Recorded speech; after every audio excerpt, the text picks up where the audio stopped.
আপনার তৃতীয় প্রশ্ন হচ্ছে আওয়ামী লীগের হাল ধরব কিনা। আওয়ামী লীগের দায়িত্ব তখনই নেওয়ার প্রশ্ন আসবে আওয়ামী লীগ সংগঠন হিসাবে যখন আত্মসমালোচনা করবে, তাদের কর্মকাণ্ডগুলো স্বীকার করবে এবং যারা আওয়ামী লীগকে এই পথে নেতৃত্ব দিয়ে ধ্বংসের পথে নিয়ে গিয়েছে তাদেরকে জবাবদিহি করবে, যারা হত্যা, খুন, গুমের সাথে জড়িত, দুর্নীতির সাথে জড়িত তাদের বিচারের আওতায় এনে শাস্তি দেবে এবং আওয়ামী লীগ যখন ক্লিন হবে তারপরে যদি তারা চায় নেতৃত্ব দেন আমি বিবেচনা করতে পারি, তার আগে কোনো দিনও না।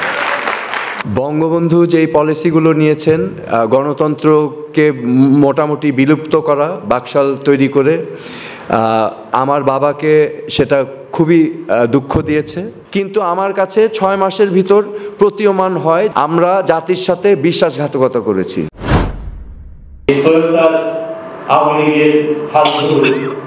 আচ্ছা, প্রথম প্রশ্নটার জবাব আমি এভাবে দিতে চাই।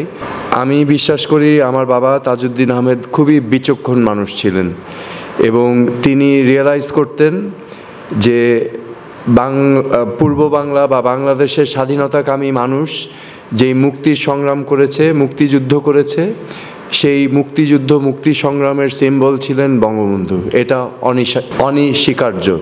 এবং উনি যেহেতু মনে প্রাণে বিশ্বাস করতেন একটি সমৃদ্ধশালী বাংলাদেশের ভবিষ্যতে, উনি কোনোভাবেই আমাদের মুক্তিযুদ্ধের অর্জন কোনোভাবে যাতে ক্ষতিগ্রস্ত হয় সেটা তিনি চাননি এবং তিনি বিশ্বাস করেছেন একতায়। এখন বঙ্গবন্ধু যেই পলিসিগুলো নিয়েছেন, গণতন্ত্রকে মোটামুটি বিলুপ্ত করা, বাকশাল তৈরি করে, আমার বাবাকে সেটা খুবই দুঃখ দিয়েছে এবং তিনি কিন্তু চুপ করে থাকেননি। এখানে অনেকে আমি বলতে শুনেছি যে তাজউদ্দীন আহমেদও কোনো সময় আওয়ামী লীগের বিরুদ্ধে বা বলেননি, জোহরা তাজউদ্দীনও বলেননি। এটা কিন্তু ঠিক না। আমরা যদি 72 থেকে 75 পর্যন্ত দেখি, আওয়ামী লীগের কাউন্সিল অধিবেশনগুলোতে কিন্তু তাজউদ্দীন আহমেদ এই পয়েন্টগুলো বারংবার তুলে ধরেছেন, হ্যাঁ, যে আমরা কিন্তু আমাদের চেতনা, আমাদের মূল্যবোধ থেকে সরে গিয়েছি। উনি দুর্নীতি নিয়ে কথা বলেছেন যে কিভাবে দুর্নীতি প্রত্যেকটা প্রতিষ্ঠানের ভিতরে প্রাতিষ্ঠানিকভাবে রূপ নিচ্ছে। তিনি অব্যবস্থাপনার বিরুদ্ধে বলেছেন, অনিয়মের বিরুদ্ধে বলেছেন, দলীয়ভাবে যে দুর্নীতি হচ্ছে, আইডিওলজিক্যাল দুর্নীতির কথা বলেছেন। তিনি কিন্তু বারংবার এগুলো মেনশন করেছেন এবং ওনার অবস্থান থেকে উনি প্রতিবাদ করে গিয়েছেন।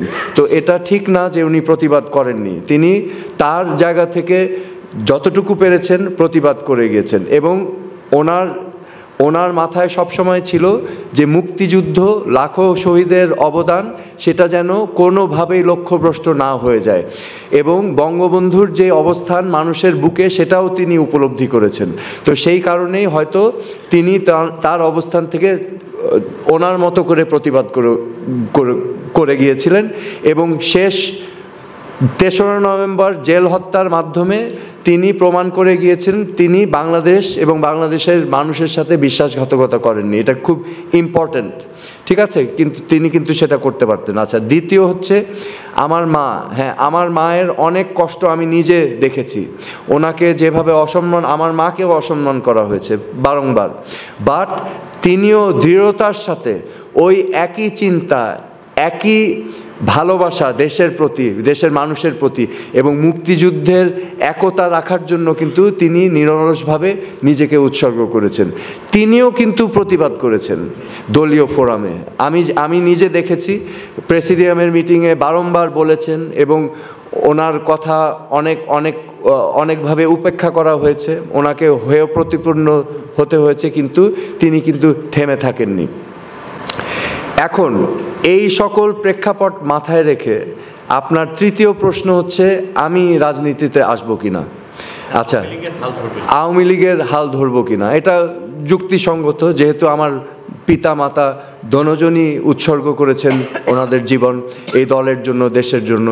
তো স্বাভাবিকভাবে আমিও একই আদর্শে গড়ে উঠেছি এবং আমি এখানে উল্লেখ করতেই হচ্ছে যে আমি 2008 সালে যখন 111 সরকারের পর একটি সুষ্ঠু নির্বাচন হয়েছে, বাংলাদেশের ইতিহাসে খুবই কম, বিরল, এই 2008 সালের নির্বাচনটা আন্তর্জাতিকভাবে এবং ডোমেস্টিক্যালি এটা মোরলেস অ্যাকসেপ্টেড যে it was a free and fair election.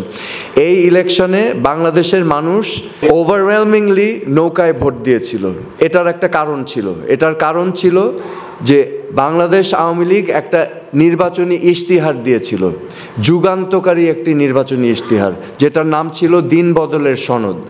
সেখানে উল্লেখ করা হয়েছিল যে মুক্তিযুদ্ধ ৭১-এর মূল্যবোধগুলোকে আমরা প্রতিষ্ঠিত করব। তার মানে এই যে সাম্য, মানবিক মর্যাদা এবং ন্যায় বিচার, ঠিক আছে, এই তিনটার উপর ভিত্তি করে আমরা বাংলাদেশের সিস্টেমকে চেঞ্জ করব, রাজনৈতিক সংস্কৃতিকে চেঞ্জ করব। তো এইটা যখন আমি দেখেছিলাম আমি ইন্সপায়ার্ড হয়েছিলাম এবং আমি প্রস্তুত ছিলাম নিজের রক্তবিন্দু মানে শেষ রক্ত দিয়ে হলেও আমি সেই কাজে আমি নিজেকে নিয়োজিত করব। তো আমি সেই নির্বাচনে পার্টিসিপেট করে নির্বাচিত হয়েছিলাম এবং প্রতিমন্ত্রীর দায়িত্ব পেয়েছিলাম এবং একটি গুরুত্বপূর্ণ মিনিস্ট্রির, সেটা হচ্ছে স্বরাষ্ট্র মন্ত্রণালয়। কারণ আমি মনে প্রাণে বিশ্বাস করতাম এই যে আমরা যেই পরিবর্তনের ওয়াদা করেছি জনগণের কাছে, যেই ওয়াদার প্রতিশ্রুতিতে তারা আমাদেরকে ভোট দিয়ে সরকারে এনেছে, সেই ওয়াদার মূল বিষয় হচ্ছে এই রাষ্ট্রকে যদি আমরা এগিয়ে নিয়ে যেতে চাই, মুক্তিযুদ্ধের মূল্যবোধ যদি বাস্তবায়ন করতে চাই, তাহলে আমাদের মানুষকে কি দিতে হবে? গুড গভর্নেন্স দিতে হবে। তার মানে এমন একটা ব্যবস্থা দিতে হবে যেখানে ফান্ডামেন্টাল রাইটস, গণতান্ত্রিক অধিকারগুলো প্রতিষ্ঠিত হবে। তার মানে আমাদের গুড গভর্নেন্সের জন্য লাগবে একটি ইন্ডিপেন্ডেন্ট জুডিশিয়ারি, একটি ইন্ডিপেন্ডেন্ট ইলেকশন কমিশন, আমাদের লাগবে দুর্নীতিমুক্ত, রাজনীতিকরণ মুক্ত প্রশাসন, আমাদের প্রত্যেকটা প্রতিষ্ঠানকে মজবুত করে তুলতে হবে, তাই তো? তো এই কাজের জন্য গুড গভর্নেন্স এস্টাবলিশ করার আবার একটা পূর্ব শর্ত আছে, সেটা হচ্ছে রুল অফ ল।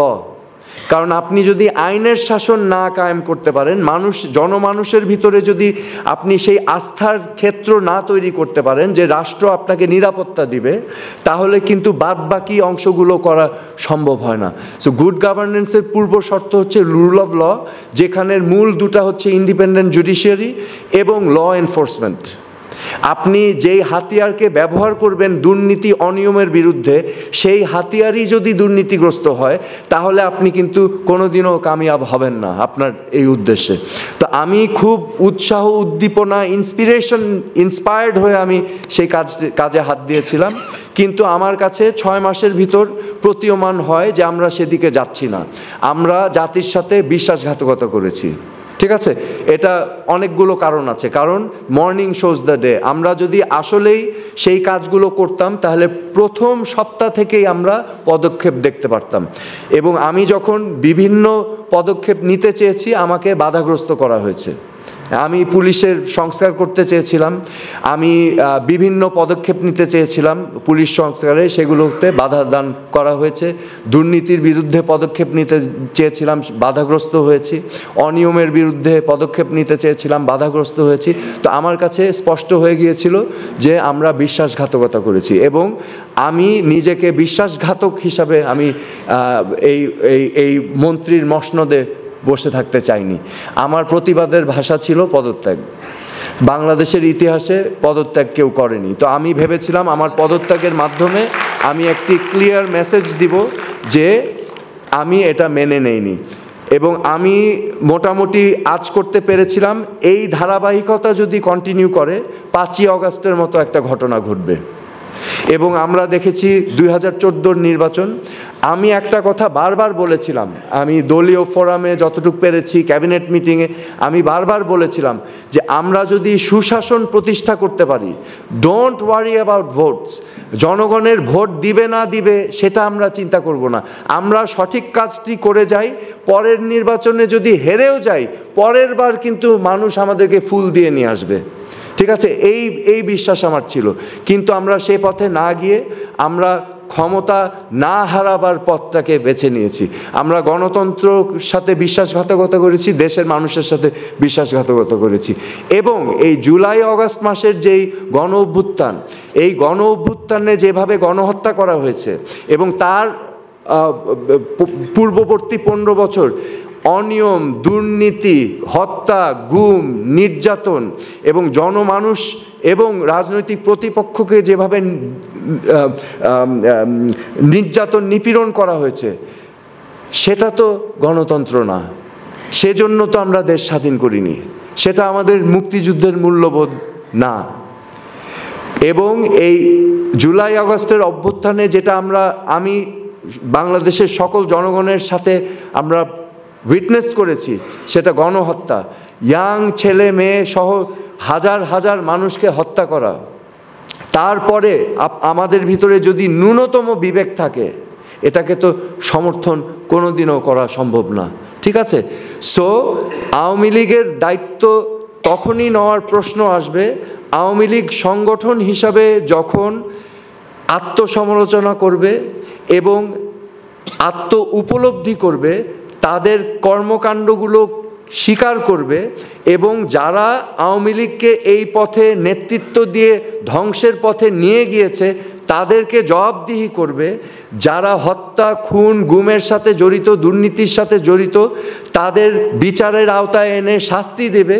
এবং আওয়ামী লীগ যখন ক্লিন হবে, তারপরে যদি তারা চায় নেতৃত্ব দেন, আমি বিবেচনা করতে পারি, তার আগে কোনো দিনও না। Thank you very much. মানে দুঃখজনক পর্যায়ে আছে। আমি এই জন্য রাজনীতি থেকে নিজেকে সরিয়ে ফেলেছি এবং বর্তমানে আমি, আপনারা হয়তো অনেকেই জানেন, বাংলাদেশে এখন আমি একটা চেষ্টা করছি স্বাস্থ্য সচেতনতা সৃষ্টি করা। এখানে নানাবিধ অসুখ বিসুখ, রোগ ব্যাধিতে আক্রান্ত হচ্ছে লক্ষ লক্ষ কোটি কোটি মানুষ। তো আমি চেষ্টা করছি সচেতনতা সৃষ্টি করার এবং এই কাজে আমি সাংঘাতিক তৃপ্তি পাচ্ছি, কারণ একটি মানুষের জীবনে সবচেয়ে মূল্যবান সম্পদ হচ্ছে সুস্থতা। তো এখন আপনি যেই কথাটা আমাকে বললেন, আজকে আমরা যেই আলাপটা করছি, আসলে আমার এখানে চাওয়া পাওয়ার কিছু নাই, আপনারা নিশ্চয়ই জানেন সেটা। কারণ আমার যখন ক্ষমতা ছিল আমি সেটা ধরে রাখিনি, আমার কোনো মোহ নাই ক্ষমতার প্রতি। কারণ আমাদের পরিবারের সবসময় আমাদের আদর্শ হচ্ছে রাজনীতি মানে জনগণকে সার্ভিস দেওয়া, সেটা নিজের ব্যক্তিগত সমৃদ্ধি সাধন করা না। সো আমি আজকে এই যে এইরকম আলোচনার মাধ্যমে আমি বারবার বলবো, এই ইনফরমেশনগুলো উন্মুক্ত করে দেওয়া, যাতে নতুন প্রজন্ম অনুপ্রাণিত হয়। আজকে এই তাজউদ্দিন আহমেদকে নিয়ে এই অনুষ্ঠানের মাধ্যমে আমরা আপনাদের কাছে তাজউদ্দিন আহমেদকে পরিবেশন করলাম। এটা এখন আপনাদের দায়িত্ব, ওনার জীবনী, ওনার কীর্তিকলাপ থেকে আপনারা যদি অনুপ্রেরণা নিয়ে দেশটাকে সুন্দরভাবে গড়তে পারেন, তাহলেই সার্থকতা আসবে ওনার জীবনের এবং আমাদের মুক্তিযুদ্ধের। এতটুকুই বললাম। Thank you. মুজিব বাহিনী বা ডানপন্থী যে বললেন, এরা হচ্ছে ডিরেক্টলি তাদের বিরোধিতা করেছে এবং তাদেরকে মারারও চেষ্টা করেছেন। এখন আপনি কোনো কারণে আমার মনে হয়েছে আপনি উত্তরটা এড়িয়ে গেছেন, মানে টু দ্য পয়েন্টে অ্যান্সার দেননি যে তারা কেন বিরোধিতা করলো। তাদের তো পক্ষ অবলম্বন করার কথা। আমার দেশ স্বাধীন হওয়ার জন্য সরকার গঠন করেছে, তাহলে তারা কেন বিরোধিতা করছে? এখন আপনি টু দ্য পয়েন্ট যদি আনসার দিতেন যে বঙ্গবন্ধু কর্তৃক তারা আসলেই কোনো মেসেজ পেয়েছিল কিনা যে তোমরা ওর বিরোধিতা করো, আমি টু দ্য পয়েন্টে আনসার চাচ্ছি। আপনি যদি বিষয়টা টু দ্য পয়েন্টে আনসার দিতেন যে তারা কেন বিরোধিতা করেছিল। আচ্ছা, খুব গুড কোয়েশ্চেন। আচ্ছা সরি, আমার যেহেতু বইটাতে কিন্তু আমার পুরোটা আছে, তুমি কি বইটা পড়েছো? না না, এই জন্য আমি আসলে মানে তাহলে পুরোটাই ব্যাখ্যা আমি সংক্ষেপে, ওই যে ওখানে দেখো ব্যারিস্টার আমিরুল ইসলামেরও সাক্ষাৎকারটা আছে, এই যে নেতা পিতা বই।